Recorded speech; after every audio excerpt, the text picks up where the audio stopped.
Oke, baik. Sebelum kita mulai presentasi pada pagi hari ini, izinkan saya untuk memberikan sedikit pantun pada rekan-rekan semua. Oke, jalan-jalan mencari permata, berlari-lari sampai tanah ratu. Selamat pagi, teman-teman dan yang terhormat Ibu Meme Dian Puspitasari. Semoga kita bahagia dan sehat selalu. Oke, pada kesempatan kali ini kami di sini akan menyampaikan terkait hasil diskusi kami mengenai jenis dan karakter air industri pada mata kuliah Utilitas Pabrik Kimia, dan di sini kami selaku dari kelompok 8. Oke, sebelum itu juga yang terhormat juga kepada Bu Memek Dian Puspitasari STMT yang sebagai dosen pengampu kami dalam mata kuliah Utilitas Pabrik Kimia itu. Oke, langsung saja. Kami di sini beranggotakan 4 orang, rekan-rekan semua ya. Pertama, saya sendiri Muhammad Teman Tauhid 05211049, dan juga di sini saya ditemani oleh 3 rekan saya, yaitu Eka Ramadhani Pratiwi, Sonia Wardah Tulalia, dan juga Rozan Mutawakil. Oke, baik, kita langsung masuk kepada pembahasan terkait hasil diskusi kami, teman-teman semua.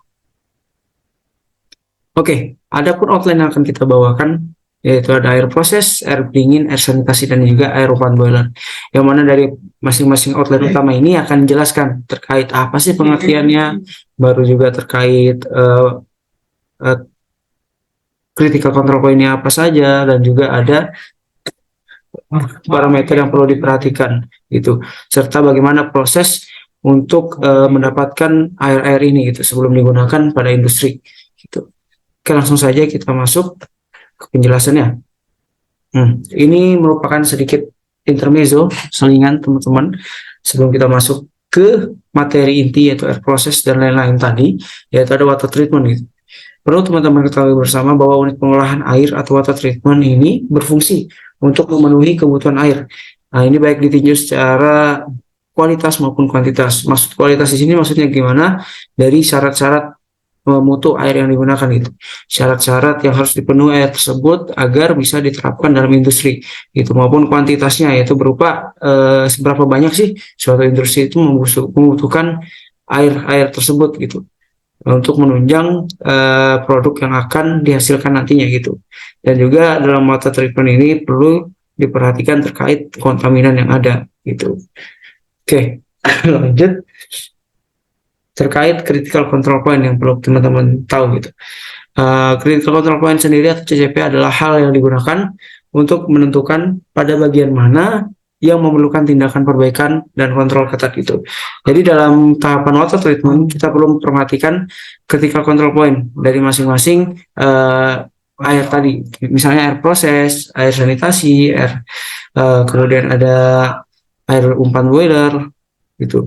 Dari masing-masing itu ada critical control point-nya masing-masing yang perlu diperhatikan agar memaksimalkan hasil dari produksi yang ada di industri itu gitu. Oke, langsung kita masuk pada materi pertama yaitu air proses yang akan disampaikan oleh rekan saya yaitu Sonia Wartatoladia. Waktu dan tempat dipersilakan. Oke, kita masuk ke pembahasan pertama yaitu air proses. Jadi, air proses ini merupakan air yang digunakan dalam proses utama pabrik. Untuk kebutuhan dari air proses sendiri itu membutuhkan kuantitas yang cukup banyak ya dibandingkan dengan fungsi air industri lainnya, dikarenakan proses dalam industri itu kan memiliki step by step yang cukup panjang. Jadi, eh, kuantitas yang diperlukan dari air proses ini cukup banyak. Air proses sendiri itu adalah air yang digunakan dalam pengolahan bahan baku untuk menghasilkan sebuah produk, seperti pada proses pemanasan, pendinginan, pencampuran, dan pengolahan. Jadi, misalnya pada suatu industri, industri ini ingin membuat suatu produk dan dibutuhkan proses pengenceran atau mungkin proses pelarutan. Maka air proses ini dibutuhkan pada alat misalnya seperti mixer, terus itu reaktor untuk membentuk produk tersebut. Next.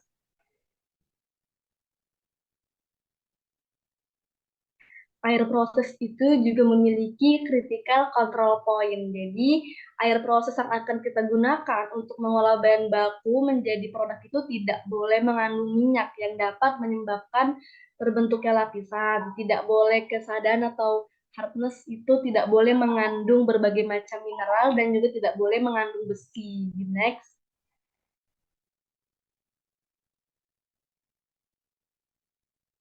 Nah, ini ya parameter yang perlu diperhatikan dalam air proses. Jadi, air proses yang kita gunakan itu nggak boleh air yang bisa mengandung atau airnya itu bisa menimbulkan kerak atau korosi karena itu bisa mengganggu terjadinya pengolahan produk. Terus itu juga bisa menyebabkan kerusakan pada pipa aliran yang digunakan untuk mengalirkan air tersebut. Terus air proses yang akan kita gunakan juga boleh mengandung minyak yang seperti saya bilang tadi yang dapat menyebabkan terbentuknya lapisan. Terus itu airnya juga tidak boleh mengandung mineral seperti kalsium, magnesium, natrium, bikarbonat, sulfat dan juga mineral-mineral tersebut dapat mengganggu pengolahan dari bahan baku menjadi produk yang kita inginkan atau mungkin nanti produk yang kita inginkan tidak maksimal karena terdapat bahan-bahan yang tidak kita inginkan. Di next. Oke, ini terkait air proses itu. Bagaimana sih kita mengolah suatu air sumber dari air awal? Jadi pelunakan air proses ini dilakukan dengan pertukaran ion, teman-teman, dalam demineralisasi yang terdiri dari kation dan anion exchanger. Nah, pelunakan air proses ini dilakukan dua tangki tadi yang saya bilang, yaitu ada kation dan anion exchanger. Nah, di kation exchanger ini digunakan resin zeolit atau H2Z yang seperti tertera pada gambar gitu ya. Dan anion yang digunakan adalah diazidite atau DOH gitu. Nah, pompa air bersih ini akan memompakan air dari bak air bersih gitu, teman-teman. Jadi dari bak air bersih itu dipompa dan dipisahkan menjadi 4 bagian gitu. Ada air sanitasi, ada air proses, air umpan boiler, dan air pendingin. Nah, dari keempat itu untuk aliran pertama ya, teman-teman, terdiri dari air proses dan juga air umpan boiler. Yang mana dari dua air itu dialirkan menuju cation exchanger gitu. Nah, di cation exchanger itu terjadi reaksi dengan zeolit tadi, H2Z, yang tertera pada gambar dan menghasilkan senyawa demikian. Dan juga di sini ada yang dihasilkan air berupa air asam gitu, ada H2SO4 dan juga HCl gitu. Yang nanti akan selanjutnya diumpankan ke anion exchanger. Seperti itu. Oke. Oke, selanjutnya tadi kan kita didapatkan sebuah produk berupa ada air asam ya. Air asam itu yang terdiri dari H2SO4, HCl dan juga NO3 gitu. Nah, nanti air yang bersifat asam ini akan dialirkan ke tangki anion exchanger gitu, teman-teman. Untuk dihilangkan anion-anion yang mengganggu proses nantinya gitu, teman-teman. Jadi dari resin yang dipakai atau DOH itu ya, dan exchanger itu nanti akan bereaksi dengan asam-asam tadi gitu. Nah, sehingga perlu teman-teman tahu bahwa pemakaian resin yang akan terus-menerus itu akan menyebabkan resin tidak aktif lagi gitu. Itu yang perlu teman-teman tahu. Jadi hal ini dapat diketahui dengan pemeriksaan kesadaran air proses dan umpan boiler gitu. Nah, resin yang sudah tidak aktif itu akan menunjukkan bahwa resin itu sudah tidak lagi jenuh atau kelut gitu. Seperti itu terkait pengolahan air proses gitu, teman-teman. Oke, akan kita lanjutkan ke materi selanjutnya yang akan disampaikan oleh Lazana Al-Mutawakil. Ini digunakan dalam beberapa seperti pembangkit listrik. Oke, selanjutnya materi yang akan disampaikan terkait air sanitasi ya, teman-teman. Gitu. Jadi perlu teman-teman ketahui bersama bahwa air sanitasi itu merupakan air yang digunakan untuk memenuhi kebutuhan karyawan, laboratorium, taman, dan kebutuhan yang lain gitu. Seperti kehidupan sehari-hari, tapi di industri juga seperti itu juga. Jadi kebutuhan secara umum lah, teman-teman.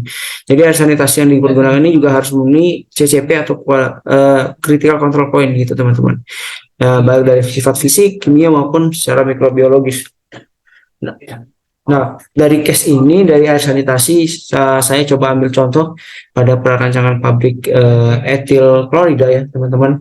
Jadi pada pabrik etil klorida ini, air sanitasi yang dibutuhkan itu sudah dibagi untuk kebutuhan karyawan itu sebesar 120 liter per harinya gitu. Nah, dari 50% 120 liter per harinya itu nanti itu digunakan untuk laboratorium atau bahkan taman, dan juga 40%-nya dari 120 liter per harinya itu nanti bakalan digunakan untuk kebutuhan lain seperti pemadaman dan lain-lain gitu. Oke, kita langsung masuk ke penjelasan CCP, yaitu critical control point ya, dari segi fisik, kimia maupun mikrobiologis ya, teman-teman. Oke, perlu teman-teman perhatikan di sini semua bahwa dari segi fisik sendiri yang perlu diperhatikan yaitu suhu normal yang mana di bawah suhu udara luar gitu.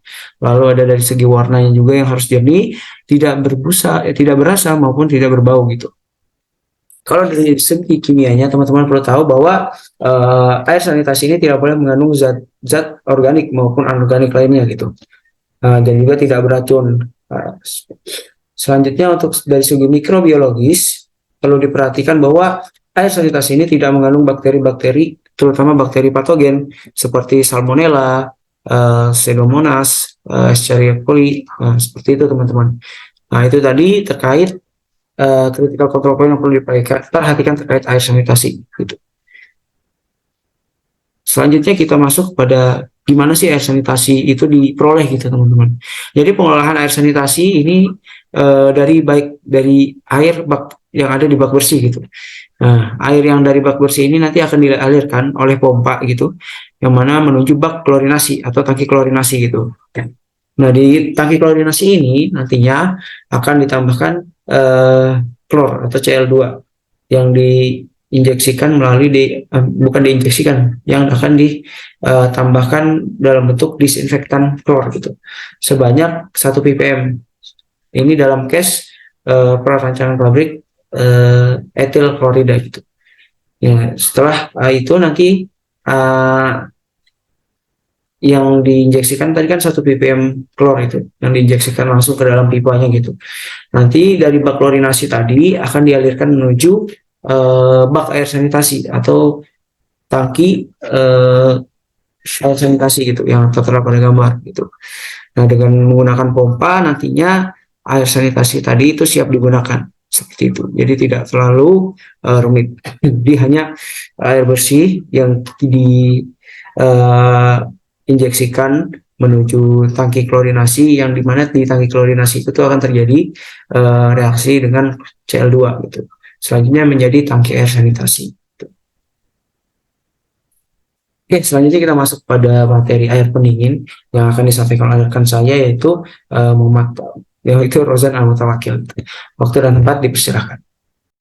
Oke, baik. Terima kasih atas kesempatannya. Di sini saya akan menjelaskan mengenai air pendingin. Jadi air pendingin ini merupakan air penyerap panas yang berlebihan pada suatu alat proses. Faktor penggunaan air menjadi pendingin ada beberapa bagian. Yang pertama dapat diperoleh dalam jumlah yang besar, lalu ada mudah dalam pengaturan dan pengolahannya, dapat menyerap sejumlah panas per satuan volume yang tinggi dan tidak terdekomposisi, dan terakhir tidak mudah menyusut. Next.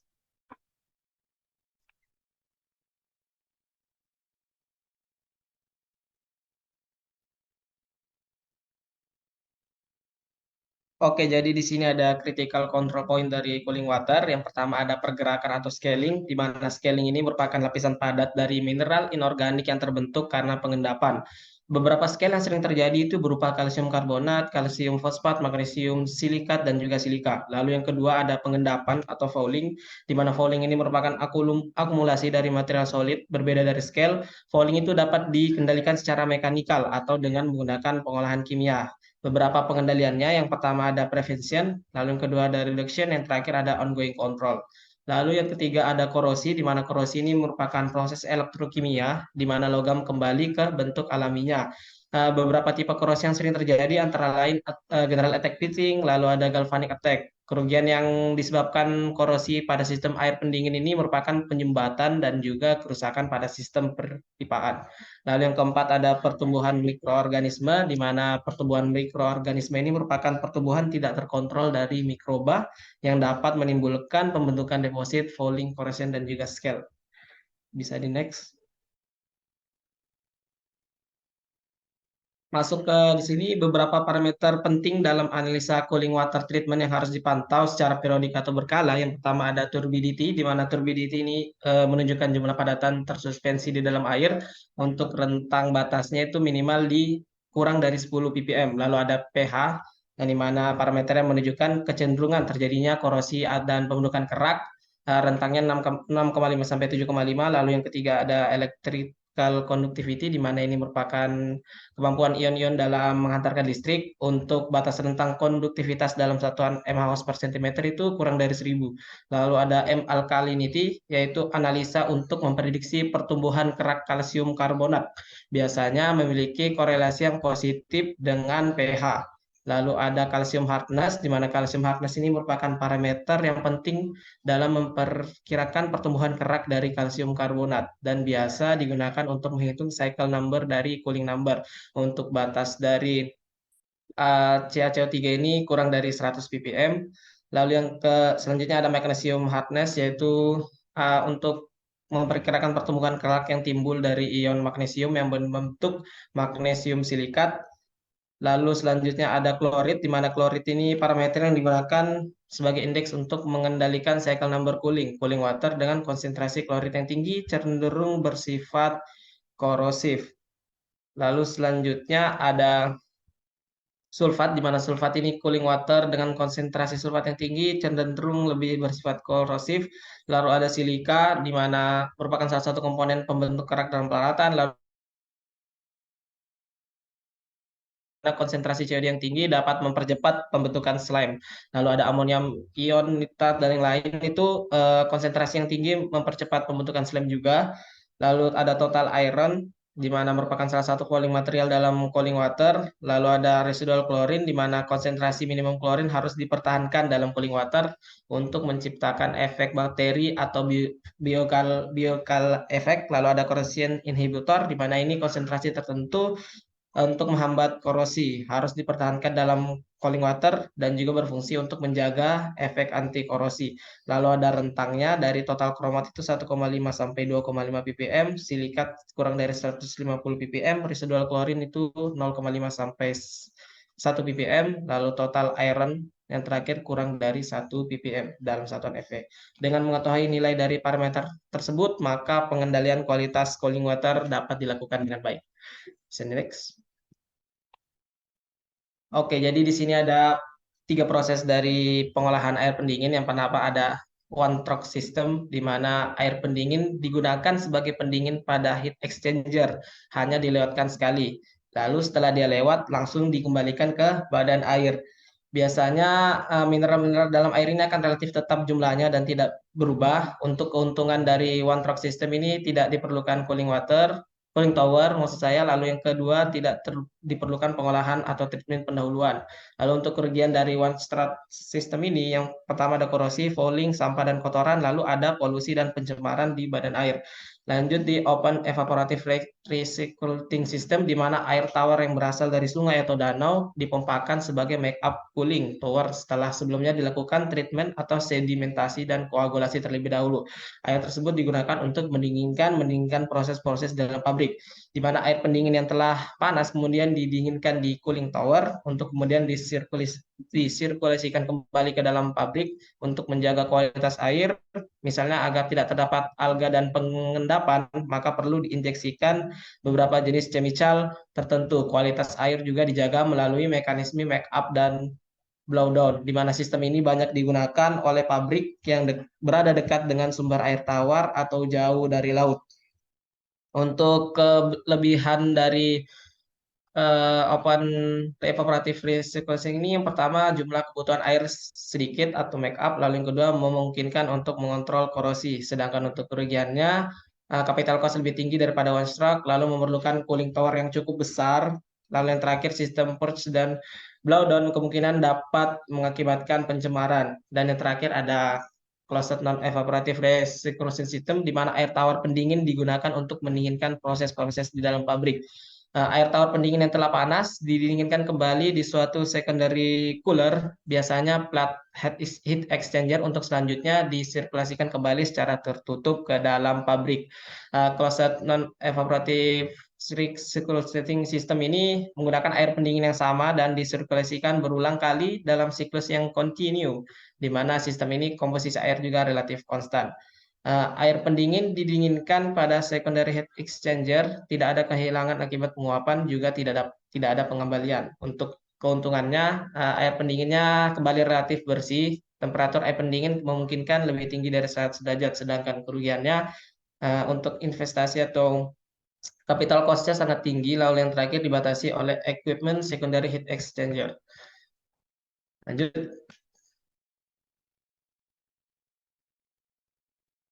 Nah, jadi di sini setelah mengalami beberapa proses, maka air pendingin tersebut ditempatkan pada bak air pendingin yang ada pada gambar untuk meminimalisir kehilangan air karena penguapan, terbawa udara, maupun dilakukannya blowdown di cooling tower. Maka digunakan bak air pendingin sebagai tempat penyimpanan air tersebut. Bisa di next. Nah, hal yang tidak boleh dilakukan oleh air pendingin itu, yang pertama, air pendingin harus mempunyai sifat-sifat yang tidak korosif, tidak menimbulkan kerak, dan terakhir tidak mengandung mikroorganisme yang bisa menimbulkan lumut. Dan juga untuk mengatasi hal tersebut bisa dilakukan dengan bahan kimia seperti fosfat untuk mencegah timbulnya kerak, dan terakhir klorin itu untuk membunuh mikroorganisme. Oke, selanjutnya dilanjutkan oleh rekan saya, yaitu Eka Ramadhani.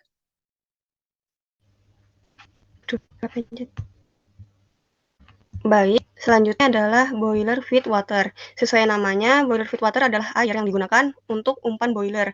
Jadi air ini akan dipanaskan hingga terbentuk steam, sehingga steam tadi dapat menggerakkan turbin dan membuat generator menghasilkan listrik. Oke, bisa dilanjut. Boiler menghasilkan steam dengan melakukan pembakaran bahan bakar. Lalu, dari pembakaran tadi, air yang ada di dalam boiler mencapai titik didihnya, sehingga berubah menjadi uap atau steam.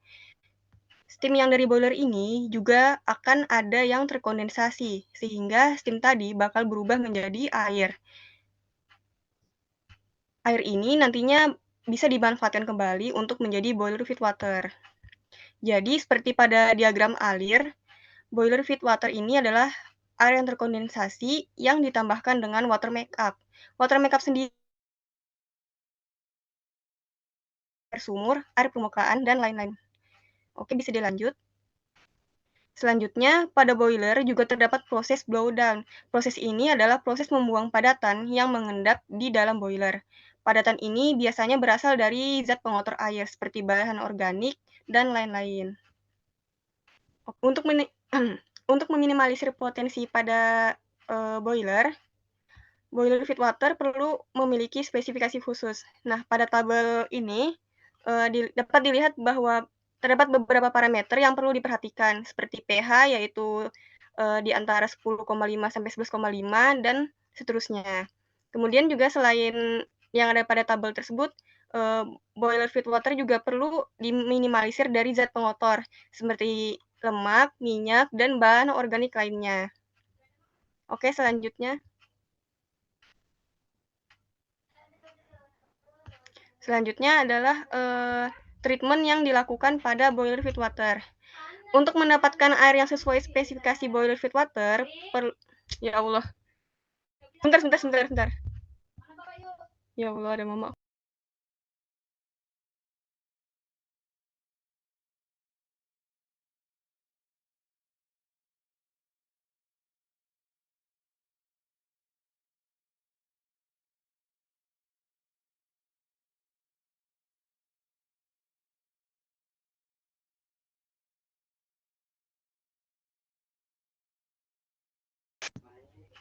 Baik, selanjutnya untuk mendapatkan air yang sesuai spesifikasi boiler feed water, perlu dilakukan beragam treatment. Treatment ini dibagi menjadi dua, yaitu treatment yang untuk eksternal dan juga yang internal. Pertama, external treatment. Treatment ini adalah segala treatment yang dilakukan pada sistem pendukung boiler. Jadi lebih fokus ke sistem atau alat mendukungnya. Nah, external treatment ini ada dua, yaitu ion exchange treatment, yang mana ion terlarut dipisahkan dengan menggunakan resin penukar ion untuk menghasilkan kualitas air yang sesuai. Yang kedua ada deaerasi, yaitu untuk menghilangkan gas terlarut yang bersifat korosif seperti oksigen dan karbon dioksida dengan prinsip kelarutan gas terlarut pada air menjadi nol pada titik didih air.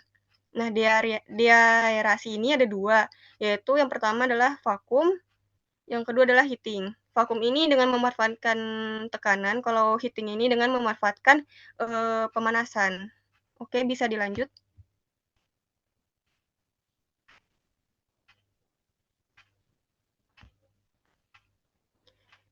Selanjutnya adalah internal treatment. Nah, ini dilakukan dengan pengondisian dan penambahan bahan kimia tertentu.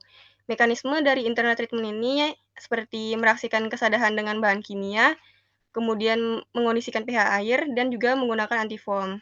Kemudian bahan kimia yang digunakan seperti fosfat yang dapat mereaksikan kesadahan, kemudian natural alam dan polimer sintetik untuk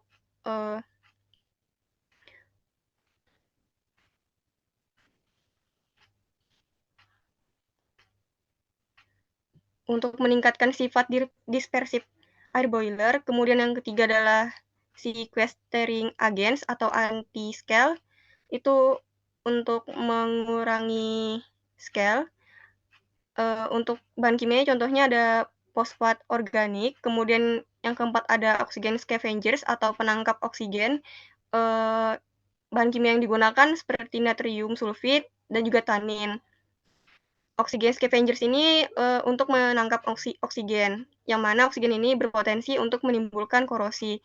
Kemudian yang kelima adalah anti-foaming agents.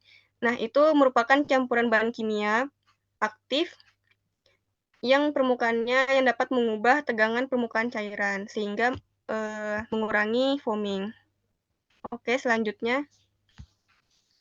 Yang terakhir adalah diagram alir untuk mendapatkan boiler feed water yang diinginkan. Nah, seperti yang sebelumnya saya sampaikan, pada kotak merah itu merupakan external treatment, yang mana bisa dimulai dari clarifier, kemudian filter, sampai ke deaerator, yaitu alat untuk deaerasi. Kemudian internal treatment-nya itu yang berwarna biru, seperti oksigen scavengers yang dimasukkan di tahap sebelum masuk ke deaerator, kemudian juga ada pada tahap boiler internal treatment yang mana dilakukan tepat sebelum masuk ke dalam boiler. Seperti itu.